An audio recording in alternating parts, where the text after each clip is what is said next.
ক্ষীৰে ভহে ব্ৰহ্মা হৰিহৰ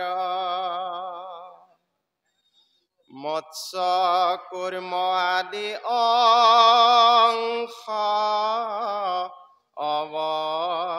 অৱতাৰ যাৰ ঈশ্বৰ কৃষ্ণ কোটি কোটি নমস্কাৰ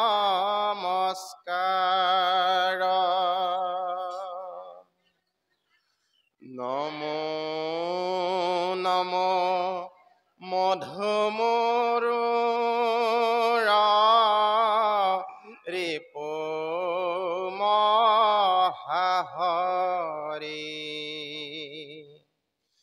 অন্ত্যজয়োত্তম আতি হুৱে যা কস্মৰি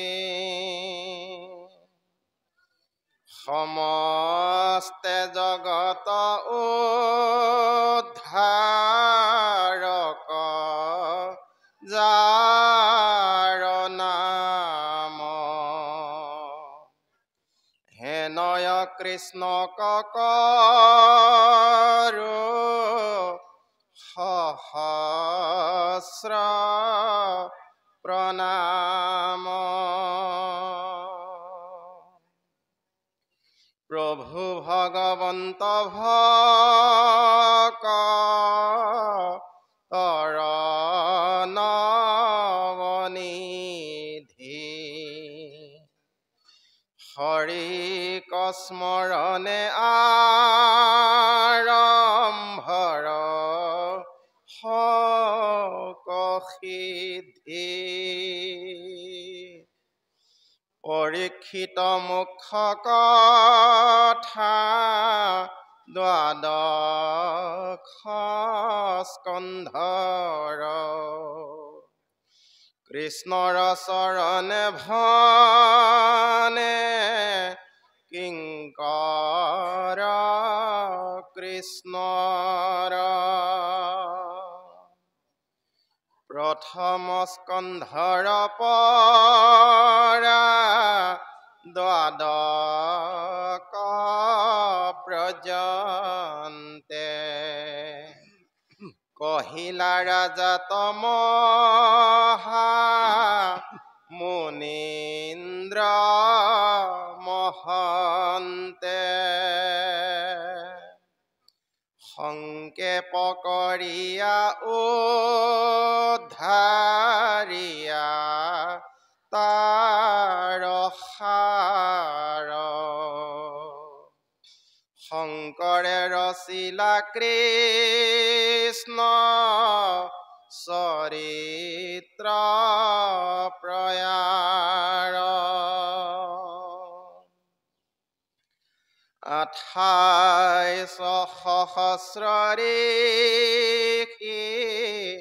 বেদত প্ৰধান বিষ্ণুৰ নৈমিষ ক্ষেত্ৰ মহা পুণ্যস্থান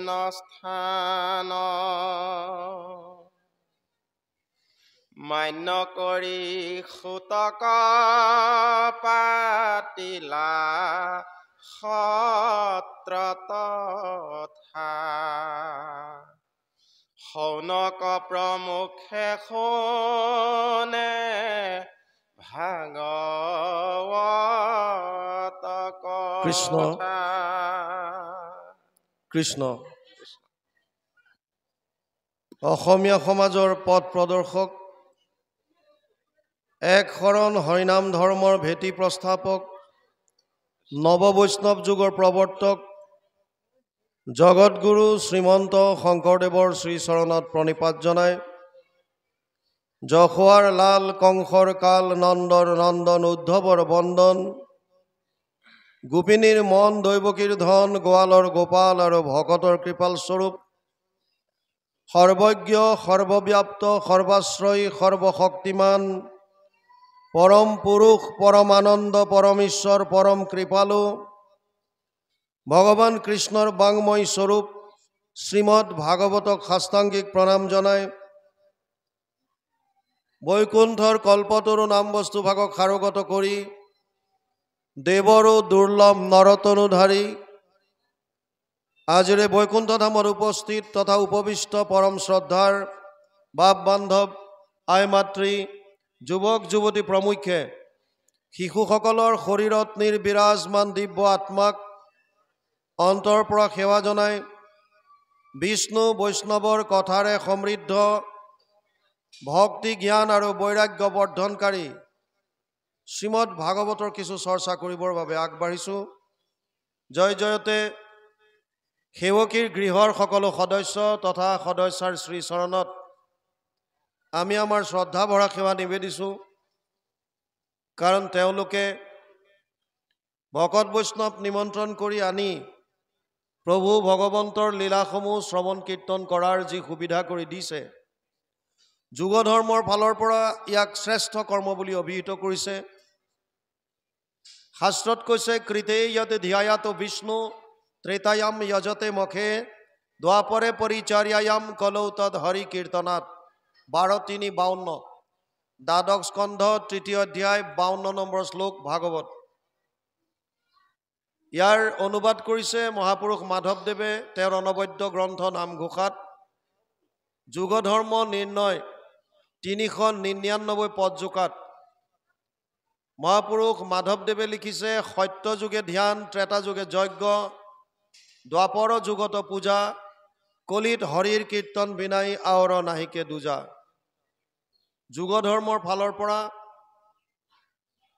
কলি যুগৰ মানুহে দৈনন্দিন জীৱনত ভোগ কৰি থকা 3 তাপৰ পৰা পৰিত্ৰাণ পাবলৈ, যি আমি আদি দৈবিক, আদি ভৌতিক বা আধ্যাত্মিক তাপ বুলি কওঁ, এই 3 তাপৰ পৰা পৰিত্ৰাণ পাবৰ কাৰণে আৰু মায়াৰ পৰা উদ্ধাৰ পাবলৈ, হৃদয়ত পৰম আনন্দ লাভ কৰিবলৈ যদি কিবা সহজ আৰু সৰল উপায় আছে, সুগম পথ যদি কিবা আছে, সেয়া হৈছে কৃষ্ণত একান্ত শৰণ আৰু ভকতৰ সংগত শ্ৰৱণ আৰু কীৰ্তন।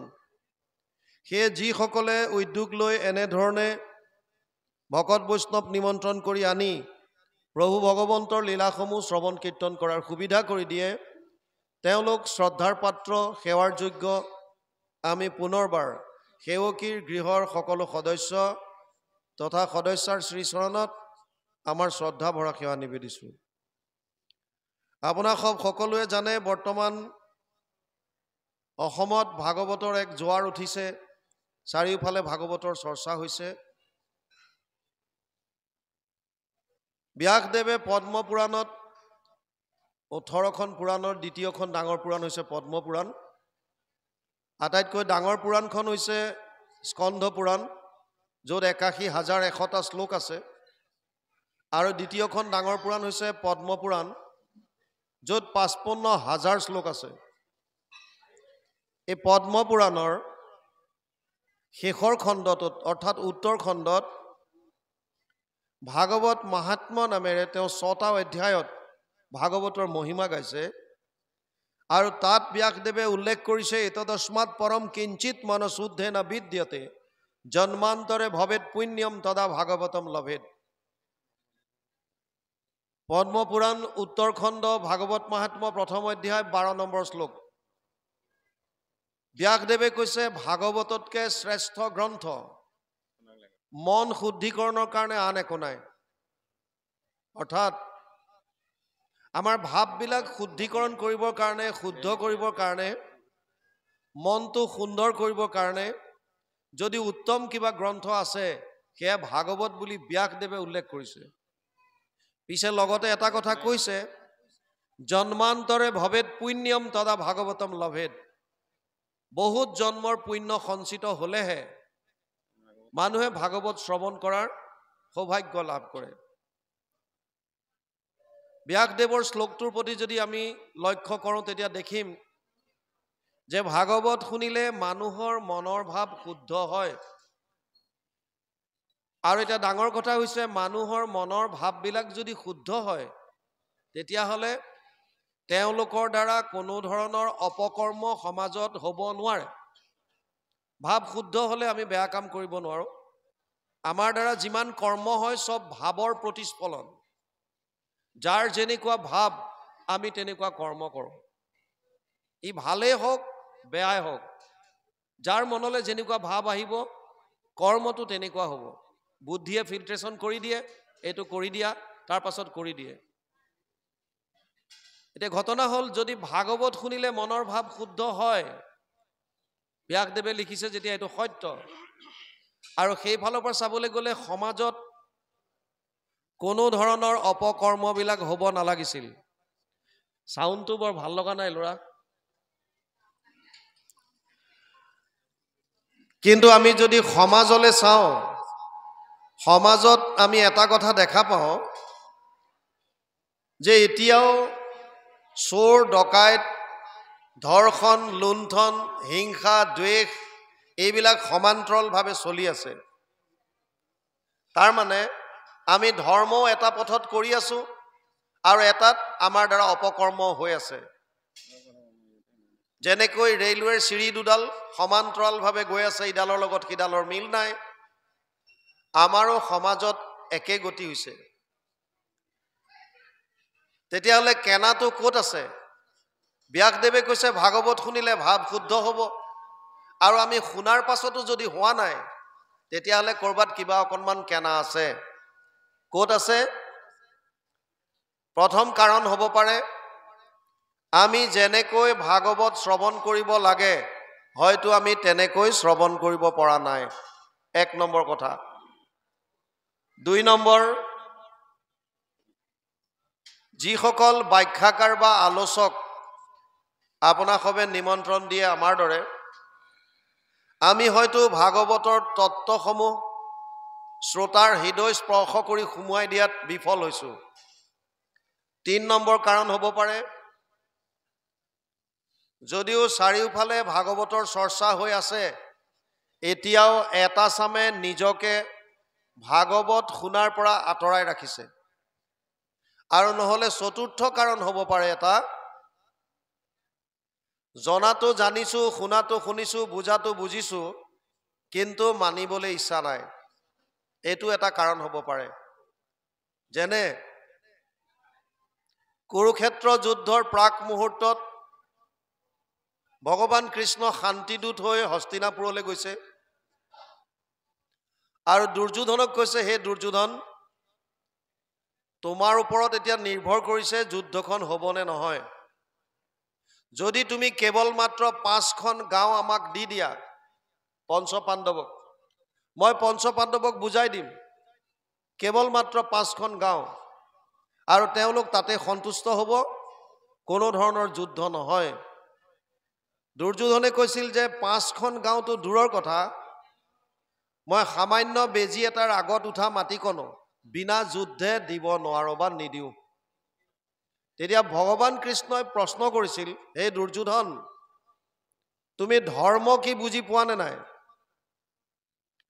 দুৰ্যোধনে কৈছিল, জানামি ধৰ্মম নাচামে প্ৰবৃত্তি, মই ধৰ্ম কি জানো কিন্তু মোৰ মানিবলৈ ইচ্ছা নাই। অধৰ্ম কি জাননে নাই? জানামি অধৰ্মম নাচামে নিবৃত্তি, অধৰ্ম কি মই সেইটোও জানো কিন্তু নকৰাকে থাকিব নোৱাৰো। আৰু সুবিধা লৈছে, কেনাপি দেৱেনা হৃদিষ্ঠিতম যথা নিয়োজয়সী তথা কৰমি। মহাপুৰুষ মাধৱদেৱে এজোকা শ্লোকৰ অনুবাদ ঘোষাত কৰিলে, ধৰ্মক জানহো মই তথাপি প্ৰবৃত্তি নাই, অধৰ্মত নিবৃত্তি নহয়, হৃদিষ্ঠিত হয়া তুমি যেন কৰাবাহা স্বামী, ঋষিকেশ কৰিব তেনেয়। অৰ্থাৎ আমি জনা কথাটো বহু সময়ত মানিবলৈ ইচ্ছা নকৰোঁ। কোনে নাজানে ৰাতিপুৱা সোনকালে উঠিব লাগে, কিন্তু আমি উঠো কিমানজন? কোনে নাজানে জীৱ জন্তুকে ইত্যাদি কৰি প্ৰাণী হিংসা কৰিব নালাগে, নকৰাকে কিমানজন আছো? কোনে নাজানে যে বেলেগৰ হিংসা কৰিব নালাগে, কিন্তু সময়ত নকৰাকে কিমানজনে আছো? ক্ৰোধটো বেয়া, কোনে নাজানে? তথাপিও আমাৰ ক্ৰোধ উঠে। আমি জানো, জনাৰ পাছতো মানিবলৈ ইচ্ছা কৰা নাই। ব্যাসদেৱে কৈছে ভাগৱত শুনিলে মনৰ ভাৱ শুদ্ধ হ'ব, আৰু আমি ইমান শুনাৰ পাছতো হোৱা নাই। তাৰ মানে 1 নম্বৰ কাৰণটো অকণ বিশ্লেষণ কৰি চাওঁ। যদি যেনেকে শুনিব লাগে তেনেকে শুনা নাই, তেতিয়া কেনেকে শুনিব লাগে? গীতাত অৰ্জুনক কৈছে শ্ৰদ্ধাৱান লব্ধতে জ্ঞানম তৎপৰেশং যতেন্দ্ৰিয় জ্ঞানম লব্ধা পৰম শান্তিম অচিৰেণ অধিগচ্ছতি। 4ৰ্থ অধ্যায় 39 নম্বৰ শ্লোক গীতা। অৰ্জুনক কৈছে, হে অৰ্জুন, যিজন শ্ৰদ্ধাৱান সেইজনেহে জ্ঞান লাভ কৰিব পাৰে। অৰ্থাৎ আমি যদি শুনোতে শ্ৰদ্ধা সহকাৰে যদি শ্ৰৱণ নকৰোঁ, তেতিয়াহ'লে ভাগৱতৰ কথাখিনি, শব্দসমূহ আমাৰ হৃদয় স্পৰ্শ কৰিব নোৱাৰিব। জাষ্ট ইন্দ্ৰিয়ৰ দ্বাৰা আমি শ্ৰৱণ কৰিম, এখন কাণে সোমাই আনখনে ওলাই যোৱাৰ নিচিনা কথা। কিন্তু যদি শ্ৰদ্ধা আহে, শ্ৰদ্ধা সহকাৰে যদি শ্ৰৱণ কৰে, তেতিয়াহ'লে ইয়াৰ প্ৰতিটো শব্দ আমাৰ হৃদয়ত প্ৰৱেশ কৰি এটা ৰসায়নৰ সৃষ্টি কৰিব। আৰু সেই ৰসায়নটোৱে মহাপুৰুষ মাধৱদেৱে গোটেই প্ৰচেছটো লিখিছে ঘোষাত। কৰ্ণপথে ভকতৰ হিয়াত প্ৰৱেশী হৰি দুৰ্বাসনা হৰে সমস্তই জলৰ যতেক মল যেহেন শৰৎকালে স্বভাৱতে নিৰ্মল কৰে। প্ৰত্যেকটো শব্দ কৰ্ণপথে আমাৰ ভিতৰত গৈ এটা ৰসায়নৰ সৃষ্টি হ'ব, আৰু তাৰ দ্বাৰা ভিতৰৰ যিমানবিলাক দুৰ্বাসনা আছে, ময়লা আছে, এইবিলাক ধুই নিকা কৰি দিব। এতিয়া শ্ৰদ্ধা কেতিয়া আহিব? যেতিয়া আমি ইয়াৰ মাহাত্ম্যটো জানিম, ভাগৱতত আচলতে কি আছে। ব্যাসদেৱে পদ্মপুৰাণত কৈছে, যত্ৰ যত্ৰ ভাগৱতী বৰ্ত ভক্তি আদি কাম ব্ৰজেত কথা শব্দম সমকৰ্ণম তত্ৰিকম তৰুণয়েত। পদ্মপুৰাণ উত্তৰখণ্ড ভাগৱত মাহাত্ম্য 3য় অধ্যায় 9 নম্বৰ শ্লোক। য'ত য'ত ভাগৱতৰ কথা হয় তালৈ 3টা বস্তুৰ আগমন ঘটে। এক হৈছে ভক্তি, এক হৈছে জ্ঞান, আৰু এক হৈছে বৈৰাগ্য। 3টা তত্ত্ব, ভক্তি, জ্ঞান আৰু বৈৰাগ্য। শ্ৰোতাৰ হৃদয়ত ইতিমধ্যে আপোনালোকৰ ভক্তি, জ্ঞান, বৈৰাগ্য থিতাপি ল'লে, স্থিতি হ'ল। যিমান ভাগৱতৰ কথা আজি আপোনালোকে শ্ৰৱণ কৰিব, এই 3টা তত্ত্ব হৃদয়ত তৰুণ হৈ গৈ থাকিব। ভক্তি বাঢ়িব, জ্ঞান বৃদ্ধি হ'ব, আৰু ভোগবাদৰ প্ৰতি বৈৰাগ্যৰ ভাৱ আহিব। ব্যাসদেৱে কৈছে ভাগৱত এনেকুৱা এখন গ্ৰন্থ, যিখন গ্ৰন্থ যদি সদায় কাৰোবাৰ ঘৰত পাঠ কৰে, কথা ভাগৱতস্যাপি নিত্যম ভৱতি যত গৃহে তৎ গৃহম তীৰ্থৰূপম হি বাসতম পাপনাশনম। ভাগৱতৰ কথা যিখন ঘৰত সদায় হয়, পুৱা গধূলি আপোনালোকে গুৰু সেৱা কৰোঁতে অকণমানো যদি শ্ৰৱণ কৰে, অকণমান যদি পাঠ কৰে, বেছি নালাগে, 10 মিনিট, 15 মিনিট, আধা ঘণ্টা, যোনে যিমান সময় উলিয়াব পাৰে, এই অভ্যাসকনো যদি আমি কৰোঁ নিয়মিতভাৱে, ব্যাসদেৱে কৈছে আমাৰ ঘৰবিলাক তীৰ্থক্ষেত্ৰলৈ ৰূপান্তৰিত হ'ব, আৰু তাত কোনো ধৰণৰ পাপ থাকিব নোৱাৰিব, কোনো ধৰণৰ পাপ থাকিব নোৱাৰে। তেতিয়াহ'লে আমি এনেকুৱা অনুষ্ঠানত 1 ঘণ্টা বা 2 ঘণ্টা বা 4 ঘণ্টা বা 6 ঘণ্টা শ্ৰৱণ কৰি আমি কিমান গম পাম? ভাগৱত এখন সাগৰৰ দৰে, শ্ৰীমদ ভাগৱত অৰ্ণৱম। এই মহাসাগৰত যিজনে স্নান সদায় কৰে, সেইজন পবিত্ৰ তীৰ্থক্ষেত্ৰত বাস কৰে। আমাৰ ঘৰখন তীৰ্থক্ষেত্ৰলৈ ৰূপান্তৰিত কৰাৰ এইটোৱে আটাইতকৈ সুগম উপায়। ব্যাসদেৱে ইয়ালৈকো কৈছে, যদি কোনোবাই এফালে অশ্বমেধ সহস্ৰাণী বাজপেয় শতানিচ শুকশাস্ত্ৰ কথায়চ কলৌ নৰহন্তি সৰসীম। পদ্মপুৰাণ উত্তৰখণ্ড ভাগৱত মাহাত্ম্য 3য় অধ্যায় 29 আৰু 30 নম্বৰ শ্লোক। আগৰটো 29, এইটো 30।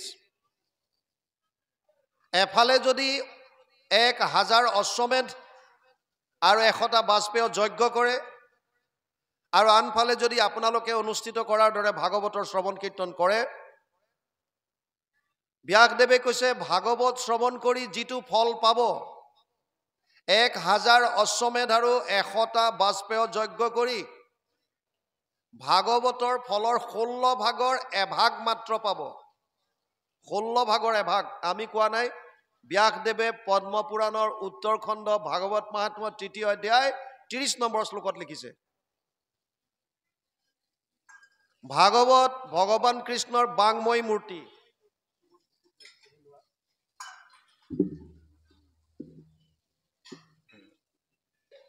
তোমালোকৰ দিগদাৰ হ'ব নেকি? মই দেখা নাপাওঁ, নহ'লে চকুত লাগি আছে। ভাগৱত ভগৱান কৃষ্ণৰ বাংময় মূৰ্তি বুলি কৈছে। তেনেও বৰ্ততে হৰি সেৱাত শ্ৰৱণাত পথত দৰ্শনাত পাপনাশিনী। পদ্মপুৰাণ উত্তৰখণ্ড ভাগৱত মাহাত্ম্য 3য় অধ্যায় 62 নম্বৰ শ্লোক। তাত কৈছে যে ভাগৱত ভাগ ভগৱান কৃষ্ণৰ বাংময় মূৰ্তি, শব্দ আকাৰে বাণী আকাৰে ইয়াত বিৰাজমান হৈ আছে। যেনেকৈ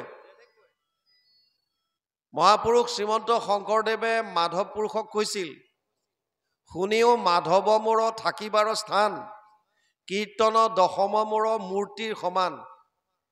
কীৰ্তন দশম পুথি থাকয় যথাত, জানিবা মাধৱ মই থাকোঁ সাক্ষাৎ। যিজন নিপুণে গুৰু আমাক বোলয়, কীৰ্তনত দশমত আমাক দেখয়। ইমানতে ক্ষান্ত থকা নাই। মহাপুৰুষ মাধৱদেৱক কৈছে, ঘোষা নামে শাস্ত্ৰখানি তুমিও কৰিবা, ঘোষা ৰত্নাৱলীৰ মাজে তুমিও থাকিবা।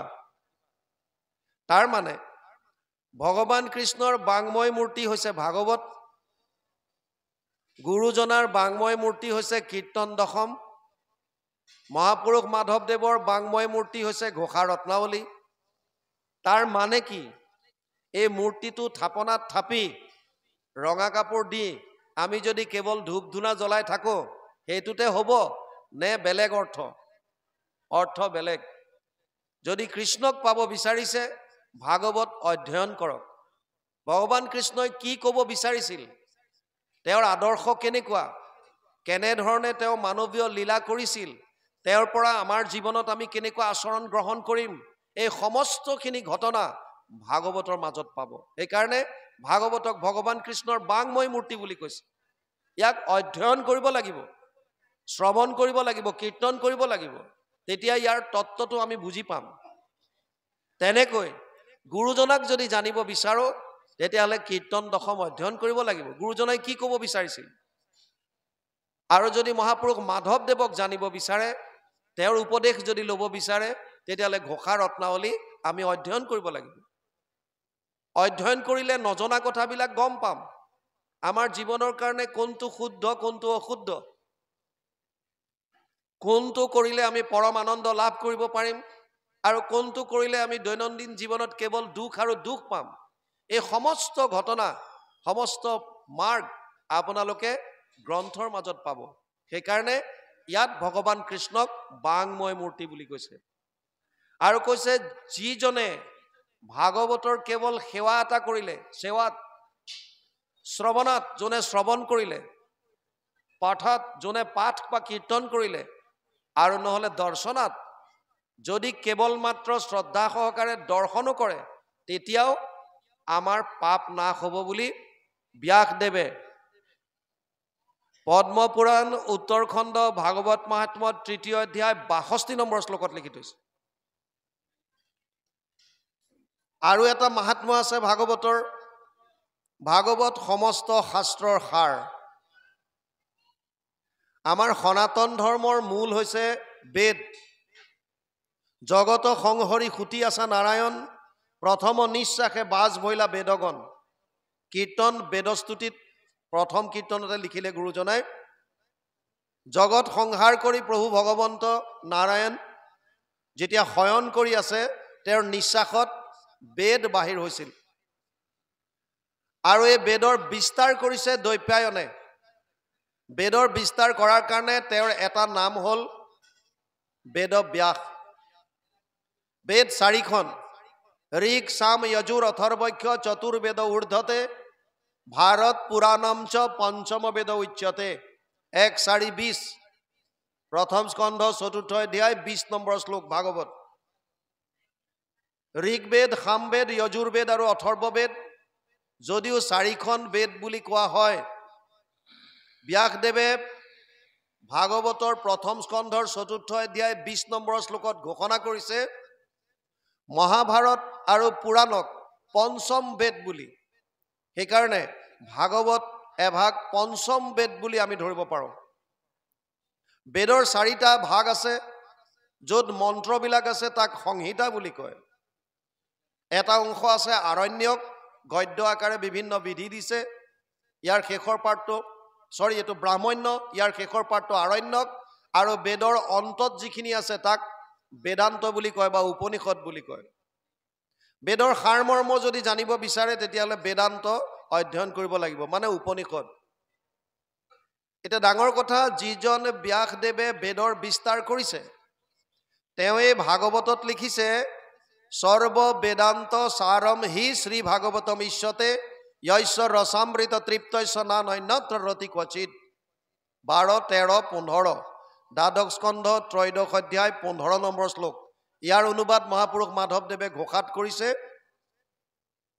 সমস্ত বেদান্ত সাৰ মহাভাগৱত শাস্ত্ৰ ইহাৰ অমৃত ৰস পায়, পৰম সন্তোষে পান কৰিলে যিজনে তাৰ অন্যত্ৰ ৰসত ৰতি নাই। ভাগৱত মূল আছে সংস্কৃতত। আজি আমাক প্ৰথম স্কন্ধৰ পৰা যাবলৈ দিছে, গতিকে আমি এতিয়া পদৰ লগে লগে যাম। মূল ভাগৱত ভাগ সংস্কৃতত আছে। 12টা স্কন্ধ আছে, 335টা অধ্যায় আছে, 18,000 শ্লোক আছে, 5,96,000 শব্দ আৰু 10টা লক্ষণ। অত্ৰ স্বৰ্গ বিসৰ্গ স্থানম পোষণম উতয় মনন্তৰ এশ অনুকথা নিৰোধ মুক্তি আশ্ৰয়। 10টা লক্ষণ ভাগৱতে দিছে।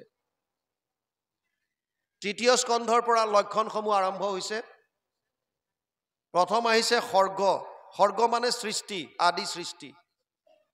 আমি যিখন দেখিছোঁ সংসাৰ বা ব্ৰহ্মাণ্ড, এনেকুৱা কোটি কোটি ব্ৰহ্মাণ্ড আছে। এই ব্ৰহ্মাণ্ডৰ সৃজন কেনেকৈ হ'ল, ইয়াৰ বিষয়ে জানিবৰ কাৰণে তৃতীয় স্কন্ধ ভাগৱত অধ্যয়ন কৰিব লাগিব। চতুৰ্থত লক্ষণ দিছে বিসৰ্গ। ব্ৰহ্মাদিৰ দ্বাৰা সৃষ্টিৰ বিকাশ কেনেকৈ হ'ল সেয়া জানিবৰ কাৰণে চতুৰ্থ স্কন্ধ। পঞ্চমত আছে স্থান, ভূগোল আৰু খগোলৰ বিষয়ে জানিবলৈ, খগোল মানে গ্ৰহ নক্ষত্ৰৰ বিষয়ে জানিবলৈ পঞ্চম স্কন্ধ। ষষ্ঠ স্কন্ধ পোষণ, প্ৰভু ভগৱন্তই জীৱবিলাকক কেনেকৈ পোষণ কৰে, চিত্ৰকেতু উপাখ্যান, বৃত্তাসুৰ বধ, অজামিল উপাখ্যান বিভিন্ন কাহিনীৰ দ্বাৰা সুন্দৰভাৱে বৰ্ণনা কৰিছে। সপ্তম স্কন্ধ উতি। উতি মানে বাসনা। 3 ধৰণৰ আমাৰ বাসনা আছে, আসুৰিক বাসনা, দৈবিক বাসনা আৰু মানৱীয় বাসনা। আসুৰিক বাসনাৰ কথা বুজাবলৈ হিৰণ্যকশিপু আৰু হিৰণ্যক্ষৰ চৰিত্ৰ আনিছে। দৈবিক বাসনাৰ কথা বুজাবলৈ ভক্ত প্ৰহ্লাদৰ কথা আনিছে। আৰু মানৱীয় বাসনাৰ কথা বুজাবলৈ সংস্কৃত ভাগৱতত বৰ্ণাশ্ৰম ধৰ্মৰ কথা যদিও আছে, অসমীয়ালৈ অনুবাদ কৰা নাই। কাৰণ ভক্তি মাৰ্গত বৰ্ণাশ্ৰম ধৰ্মৰ বিশেষ প্ৰয়োজন নাই। মহাপুৰুষ মাধৱদেৱে কৈছে নহো জানা আমি 4 জাতি, 4ও আশ্ৰমী নহো আতি। আমাৰ জাতি বা বৰ্ণ এইবিলাকত নাই, আমাৰ জাতি এটাই, কি দাসৰো দাস তান দাস ভৈলো আমি। আমাৰ এটাই জাতি, সেইটোৱে হৈছে কেৱল আমি দাস। এজনেই স্বামী ভগৱান কৃষ্ণ, তেওঁৰ আমি দাস। তাৰ বাহিৰে আৰু আমাৰ কোনো জাতি নাই। সেইকাৰণে ভাগৱতৰ অনুষ্ঠান হওক, নামঘৰৰ কিবা অনুষ্ঠান হওক, আমি সকলো এনেকে একেলগে বহিব পাৰোঁ। এতিয়াও বহুত জেগা আছে য'ত উচ্চ নিচ জাতিভেদ এইবিলাক বিবেচনা কৰিহে আসন দিয়ে। উচ্চ কুলৰখিনিৰ কাৰণে বেলেগ, নিচ কুলৰ কাৰণে বেলেগ, ধনী মানুহৰ কাৰণে বেলেগ, দুখীয়া মানুহৰ কাৰণে বেলেগ। কিন্তু গুৰুজনাই প্ৰৱৰ্তন কৰি যোৱা নামঘৰৰ এখন সমাজত এনেকুৱা একো বস্তু নাই। সেইকাৰণে ভাগৱতলৈ ইয়াৰ অনুবাদ কৰা নাই। অষ্টম স্কন্ধত আছে মনন্তৰ। মনু আৰু মনু পুত্ৰসকলৰ বিষয়ে জানিবলৈ অষ্টম স্কন্ধ অধ্যয়ন কৰিব লাগিব। নৱম স্কন্ধ ৰাজবংশাৱলী, ঈশানু। চন্দ্ৰবংশ সূৰ্যবংশৰ বিভিন্ন ৰজা মহাৰজাৰ বিষয়ে জানিবলৈ নৱম স্কন্ধ। দশম স্কন্ধ নিৰোধ, 90টা অধ্যায় আছে দশমত। ভগৱান কৃষ্ণৰ অৱতাৰৰ পৰা বিভিন্ন লীলা দশমত আপোনালোকে পাব। একাদশ স্কন্ধ মুক্তি, জীৱক মুক্তি কিয় লাগে, কেনেকৈ পাব, নিমি নৱসিদ্ধ সংবাদ, কৃষ্ণ উদ্ধৱ সংবাদ, বৰ সুন্দৰ সুন্দৰ কথাৰ মাজেৰে আপোনালোকে সেয়া পাব। আৰু দ্বাদশ স্কন্ধত আছে আশ্ৰয়, মানে আমি শৰণ ক'ত ল'ম। বৰ্তমান সমাজত এই বিষয়টোৰ ওপৰতে বিভ্ৰান্তিৰ সৃষ্টি হৈছে। বিভিন্নজনে বিভিন্ন মত দিয়ে আৰু সেইকাৰণে সমাজত খেলি মেলিৰ সৃষ্টি হৈছে।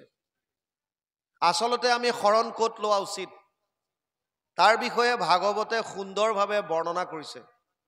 আৰু আপোনালোকে জানি আচৰিত হ'ব, দশম লক্ষণটো শুদ্ধ ৰূপত প্ৰতিপন্ন কৰিবৰ বাবেহে বাকী 9টা লক্ষণ বৰ্ণনা কৰিছে। দশমৰ্থ বিশুদ্ধ্যাৰ্থম নবানিমিহ লক্ষণম বৰ্ণয়ন্তি মহাত্মান শ্ৰুতেনা অৰ্থেন চাঞ্জসা। 2:10-2 দ্বিতীয় স্কন্ধত দশম অধ্যায় 2 নম্বৰ শ্লোক ভাগৱত। ভাগৱত আৰম্ভ হৈছে নৈমিষাৰণ্যত। গুৰুজনাই অনুবাদ কৰোঁতে প্ৰথমতে মংগলাচৰণ আৰু ঋষিৰ প্ৰশ্নৰ দ্বাৰাই আৰম্ভ কৰিছে।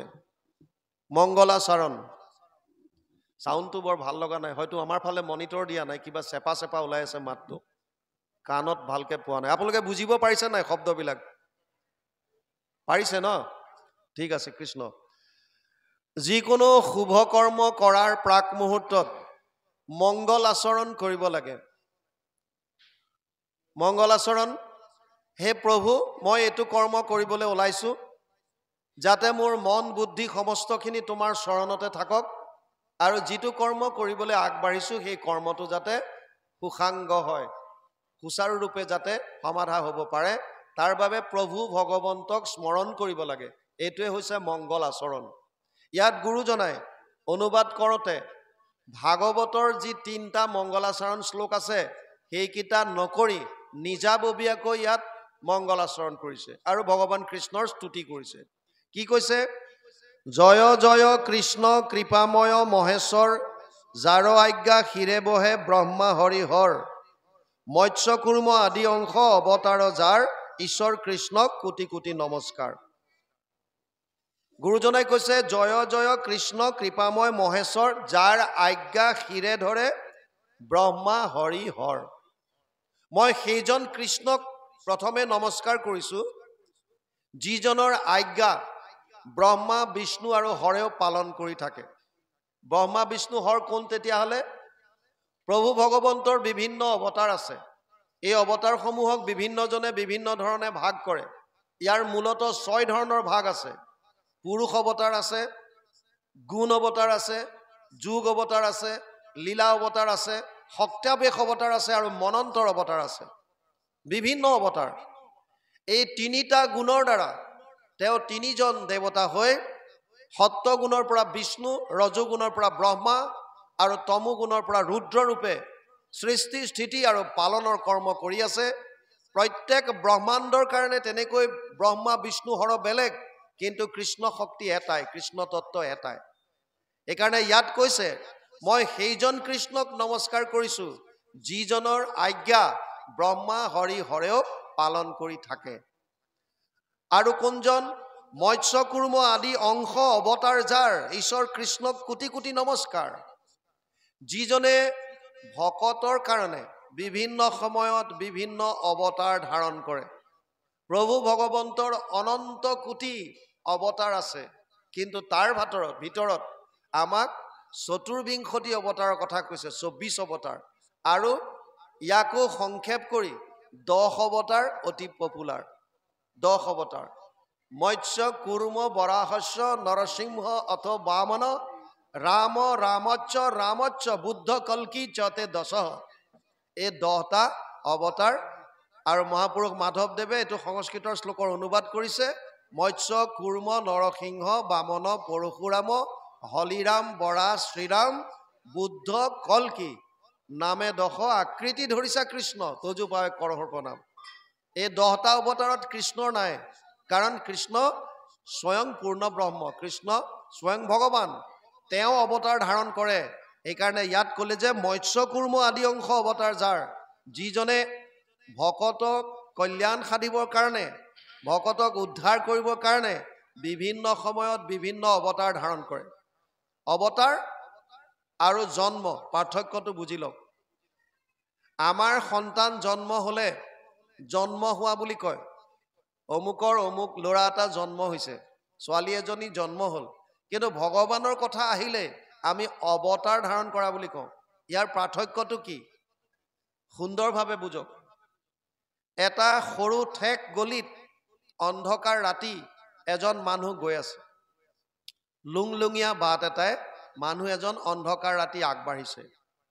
কিছু দূৰ যোৱাৰ পাছত হঠাৎ তেওঁ এটা গাঁতত সোমাই গ'ল।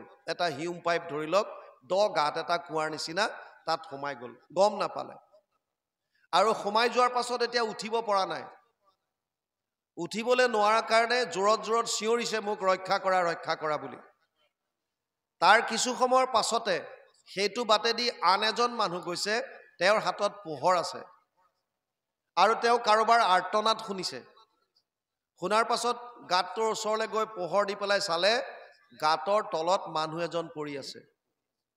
এতিয়া পিছত যোৱা মানুহজনৰ নিজৰ ইচ্ছাৰ কথা, তেওঁ যদি ইচ্ছা কৰে জখলা এডাল দি পেলাই তাৰ পৰা মানুহটোক উঠাই আনিবও পাৰে, যদি সক্ষম হয়।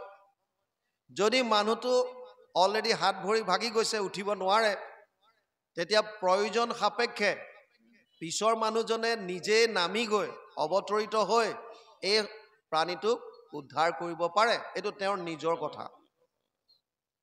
বস্তুটো বুজি পালে? আগৰটোৱে গম নোপোৱাকে গাঁতটোত সোমালে, যিজনে নজনাকে গাঁতটোত সোমাই গ'ল, এইটো হৈছে জন্ম। এইটো আমাৰ কৰ্মফল। যাক যেনেকৈ যিখন যোনিত সোমাব আমি যাবলগীয়া হয়, সেইমতে আমি তাত জন্ম ল'বলগীয়া হয়। এইটোত কোনো আমাৰ হাতত নাই। আপুনি মই কুকুৰ, মেকুৰী, গাধ, ঘোঁৰা, যিকোনো যোনিত আমি জন্ম হ'বলগীয়া হ'ব পাৰে। কিন্তু পিছৰজনৰ নিজৰ ইচ্ছাৰ কথা। তেওঁ ইচ্ছা কৰিলে গাঁতটোত নিজে সোমাবও পাৰে, আৰু ইচ্ছা নকৰিলে তেওঁ নিজে উপায় অৱলম্বন কৰি তাৰ পৰা উঠাবও পাৰে। যদি নিজে অৱতৰিত হয়, সেইটোক অৱতাৰ বুলি কয়। যেতিয়া সংসাৰ গৰ্তত থকা আমি প্ৰাণীবিলাকে ভগৱান কৃষ্ণক যেতিয়া চিঞৰো, হে প্ৰভু আমাক ৰক্ষা কৰা, তেতিয়া বিভিন্ন সময়ত তেওঁ অৱতাৰ ধাৰণ কৰিবলগীয়া হয়, অৰ্থাৎ অৱতৰিত হয়। আৰু সহজকে বুজক। 2 মহলীয়া ঘৰ এটাৰ ওপৰত ধৰি লওক ভগৱান কৃষ্ণ ৰৈ আছে, আৰু আমি জীৱবিলাক তলত এডাল জখলা দিয়া আছে, ষ্টেয়াৰ কেছ এডাল বনোৱা আছে। আমাক ভগৱানে কৈছে জখলালেদি ওপৰলৈ উঠি আহা। যিবিলাক 2-এটা প্ৰাণী সক্ষম, শাৰীৰিকভাৱে সুস্থ সবল, তেওঁলোকে জখলাডালেদি ওপৰলৈ উঠিছে। আৰু যিবিলাক আমাৰ দৰে অক্ষম, আমি যাব পৰা নাই, আমাৰ দৰে প্ৰাণীবিলাকে ভগৱানক প্ৰাৰ্থনা কৰি সুধিছে, হে প্ৰভু জখলাডাল অকল ওপৰলৈ উঠিবলৈকে ব্যৱহাৰ হয় নে নামিবলৈও? ভগৱানে কৈছে নামিবও পাৰি।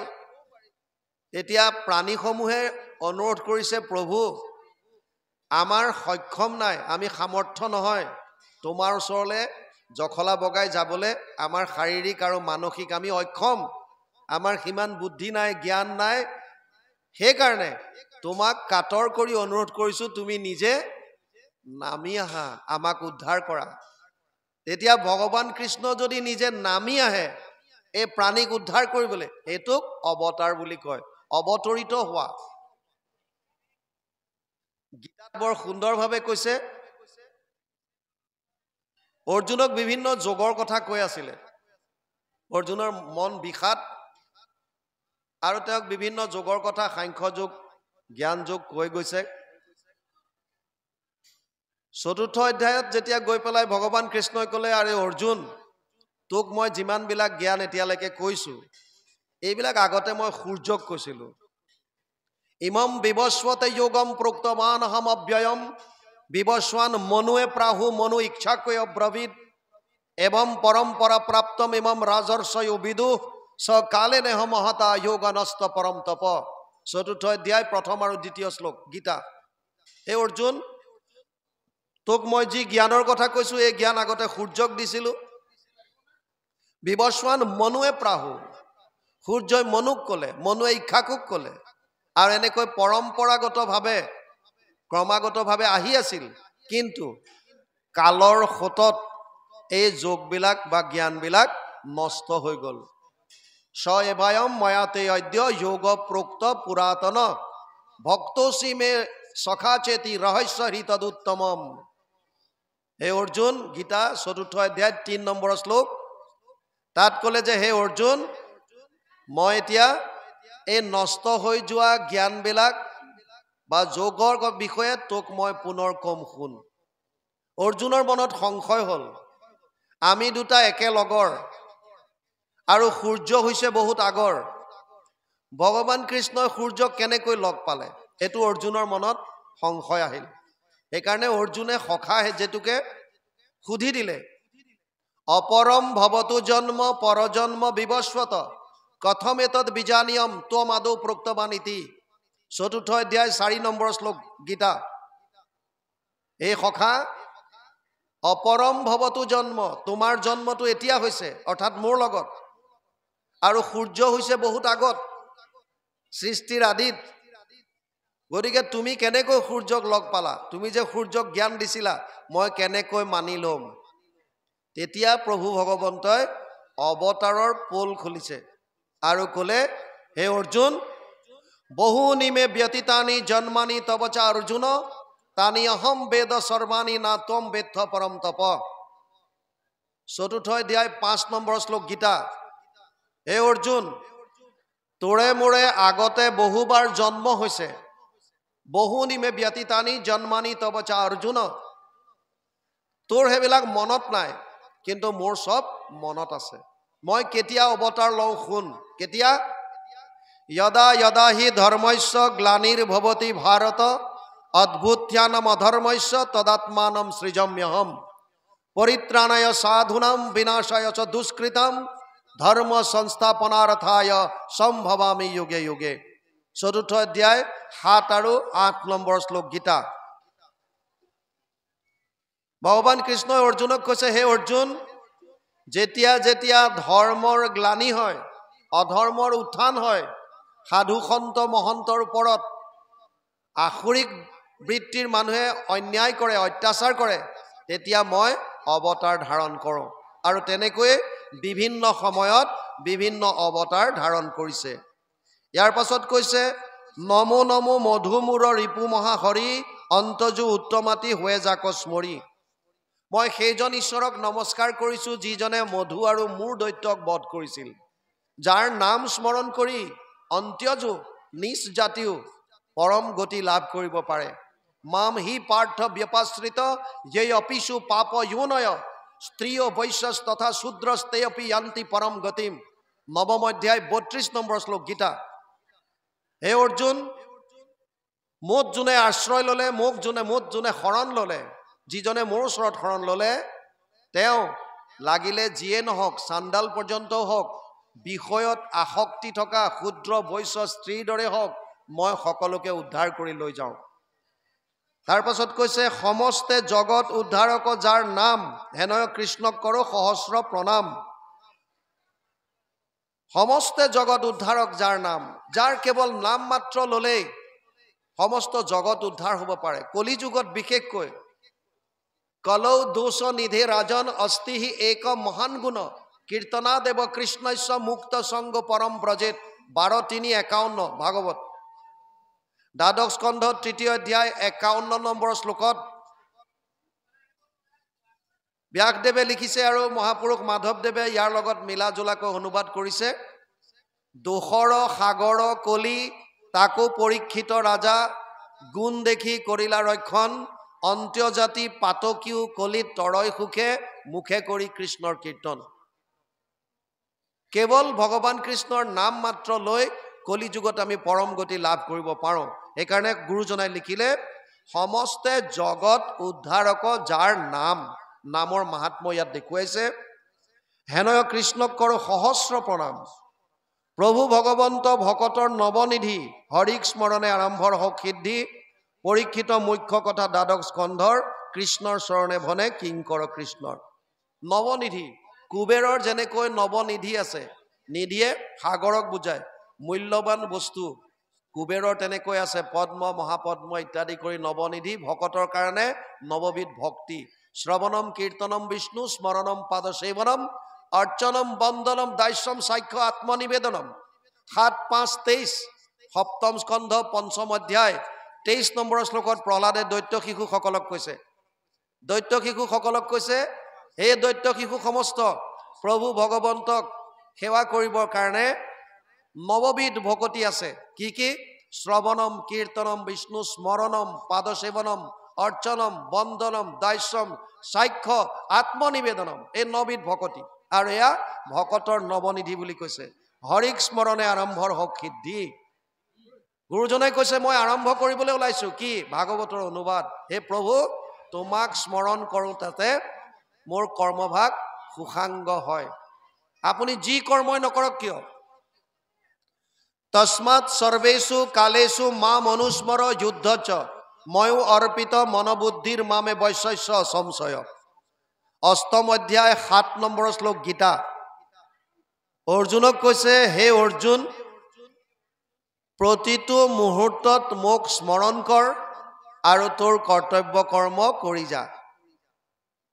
আপুনি যদি খেতিয়ক খেতিৰ কাম কৰিছে কৰক কোনো আপত্তি নাই ব্যৱসায় কৰক কোনো আপত্তি নাই চাকৰিয়াল চাকৰি কৰক কোনো আপত্তি নাই আপুনি যিয়ে নকৰক সংসাৰ চলাবৰ কাৰণে সাংসাৰিকভাৱে যিকোনো কৰ্মত লিপ্ত হওক কিন্তু এটা মাত্ৰ চৰ্ত দিছে ইয়াত তস্মাৎ সৰ্বেষু কালেষু মাম অনুস্মৰ প্ৰতিটো মুহূৰ্তত মোক স্মৰণ কৰ মনটো ভগৱানৰ চৰণত দিবলৈ কৈছে ইন্দ্ৰিয়ৰ দ্বাৰা কৰ্ম কৰিবলৈ কৈছে ইয়াত গুৰুজনাই কৈছে হৰিক স্মৰণে আৰম্ভৰ হওক সিদ্ধি কি আছে ইয়াত পৰীক্ষিত মুখ্য কথা দ্বাদশ স্কন্ধৰ 12টা স্কন্ধ আছে য'ত পৰীক্ষিতে মুক্তি পালে কেনেকৈনো পৰীক্ষিতৰ মুক্তি পাবলগীয়া হ'ল এই গোটেইখিনি কথা ইয়াত আছে কৃষ্ণৰ চৰণে ভনে কিংকৰ কৃষ্ণৰ গুৰুজনাই নিজকে কৃষ্ণৰ কিংকৰ বুলি ভাবে দাসৰো দাস বুলি ভাবে আৰু সেইকাৰণে প্ৰথমে আমি কৈছিলোঁ যে আমাৰ বেলেগ জাতি নাই এটাই জাতি এইটো হৈছে আমি দাস আৰু তেওঁ আমাৰ স্বামী প্ৰথম স্কন্ধৰ পৰা দ্বাদশ পৰ্যন্তে কহিলা ৰাজাত মহা মুনীন্দ্ৰ মহন্তে সংক্ষেপ কৰিয়া উদ্ধাৰিয়া তাৰ সাৰ শংকৰে ৰচিলা কৃষ্ণ চৰিত্ৰ পয়াৰ প্ৰথমৰ পৰা দ্বাদশ স্কন্ধলৈকে পৰীক্ষিতৰ আগত কথাখিনি কৈছে শুকদেৱে পৰাশৰৰ নাতি ব্যাসৰ পুত্ৰ শুকদেৱে কৈছে তেওঁক মুনীন্দ্ৰ মহন্ত বুলি ইয়াত কৈছে গুৰুজনাই আৰু কি কৈছে সংক্ষেপ কৰিয়া উদ্ধাৰিয়া তাৰ সাৰ এই যিখিনি 12টা স্কন্ধত ক'লে তাৰ সাৰ মৰ্মখিনি উদ্ধাৰ কৰি আনি সংক্ষেপ কৰি ইয়াত সুন্দৰভাৱে কৃষ্ণৰ চৰিত্ৰ তেওঁ অনুবাদ কৰিছে 28 সহস্ৰ ঋষি বেদত প্ৰধান বিষ্ণুৰ নৈমিক ক্ষেত্ৰ মহাপুণ্য স্থান মান্য কৰি সুতক পাতিলা সত্ৰ তথা সৌনক প্ৰমুখ্যে শুনে ভাগৱত কথা এই ঋষিসকলে কলি যুগৰ আগমনৰ বাতৰি পায় তেওঁলোক বহুত দূৰদৰ্শী আছিল আমাৰ পূৰ্বজসকল তেওঁলোক দূৰদৰ্শী আছিল আধ্যাত্মিকভাৱে অতি জ্ঞান সম্পন্ন সিদ্ধি সম্পন্ন কি হ'ব ভৱিষ্যতত সকলো তেওঁলোকে দেখিব পাৰিছিল তেওঁলোকে অনুমান কৰিলে দেখা পালে কলি যুগৰ মানুহে বহুত কষ্ট পাব ভয়াবহ দিন আহিব চাৰিওফালে কেৱল ত্ৰাহিমাম হৈ থাকিব কলি যুগৰ মানুহৰ কল্যাণ সাধনৰ কাৰণে তেওঁলোকে 1000 বছৰ জোৰা এটা যজ্ঞ কৰিব বিচাৰিলে কিন্তু যজ্ঞ যতে ততে নহয় যজ্ঞ কৰিবৰ কাৰণে 6টা বস্তুৰ শুদ্ধতা লাগে স্থান কাল পাত্ৰ দ্ৰব্য মন্ত্ৰ ক্ৰিয়া সেইকাৰণে তেওঁলোকে প্ৰয়াগ ক্ষেত্ৰত ভগৱান নাৰায়ণৰ দৰ্শন পায় প্ৰভু ভগৱন্তক অনুৰোধ কৰিলে হে প্ৰভু কলি যুগৰ মানুহৰ কল্যাণ সাধনৰ অৰ্থে আমি 1000 বছৰ জোৰা এটা যজ্ঞ কৰিব বিচাৰিছো তাৰ কাৰণে যাতে যজ্ঞত বাধা নহয় আমাক এটুকুৰা স্থান দিয়া। আৰু ভগৱান নাৰায়ণে তেওঁৰ হাতৰ চক্ৰটো প্ৰক্ষেপণ কৰে। ঋষিসকলক কয়, মোৰ চক্ৰৰ লগত তোমালোক যোৱা। এই চক্ৰৰ মাজৰ যিবিলাক নেমি বা শলা, চাইকেলৰ যিটো চকা তাৰ স্পকবিলাক যি কয়, ভগৱান কৃষ্ণৰ চক্ৰটোৰ মাজৰ শলাবিলাকক নেমি বুলি কয়। নেমি ক'লে যে এই নেমিবিলাক য'ত পৰি যাব, চক্ৰটো য'ত ৰৈ যাব, তাত তোমালোকে যজ্ঞ কৰিবা। আৰু ঋষিসকল চক্ৰটোৰ লগত গ'ল। এখন ঘোৰ অৰণ্যৰ মাজত এটুকুৰা মুকলি ঠাইত চক্ৰটো গৈ ৰৈ গ'ল আৰু নেমিবিলাক পৰি গ'ল। নেমিবিলাক পৰাৰ কাৰণে জেগাকণৰ নাম হ'ল নৈমিষ। যিহেতু অৰণ্যৰ মাজত আছিল, গতিকে তাত অৰণ্যটো যোগ লাগিল আৰু নাম দিলে নৈমিষাৰণ্য। কিছু ঋষিমুনিৰ মতে এই চক্ৰটো নিমিষতে গৈ তাত পৰিছিল। নিমিষ সময়ৰ এটা জোখ। আমাৰ চকুটো জপাওঁতে যিমান সময় লাগে তাক এক পলক বুলি কয়। পলক, এক পলকক এক নিমিষ বুলিও জনা যায়। চক্ৰটো ভগৱান নাৰায়ণে এৰি দিওঁতে এক নিমিষতে গৈ য'ত পৰিছিল, সেইকাৰণেই জেগাকণৰ নাম নৈমিষাৰণ্য কৰিলে বুলি কোৱা হৈছে। ইয়াত ঋষিসকলে 1000 বছৰ জোৰা যজ্ঞ কৰিলে, কিন্তু তেওঁলোকে তাৰ পৰা একো ফল নাপালে। নোপোৱাৰ কাৰণে সূতমুনিক, ৰোমহৰ্ষণৰ পিতেক উগ্ৰশ্ৰৱা সূত, এই সূতমুনিক বাখ্যাৰ আসনত বহুৱাই 28,000 ঋষিৰ ভিতৰত যিজন কথামৃত ৰসস্বাদ কুশল শৌনক অব্ৰবীত, 28,000 ঋষিৰ ভিতৰত যিজন কথামৃত পান কৰাত কুশল, সেইজনৰ নাম দিছে শৌনক। আৰু শৌনকে এতিয়া প্ৰশ্ন কৰিছে, ইয়াৰ পৰাই ভাগৱত আৰম্ভ হ'ব। ইয়ালৈকে পাঠ গৈছে, এতিয়া শৌনকেনো কি কৈছে, পাঠৰ লগে লগে আমি আগবাঢ়িম। কৃষ্ণ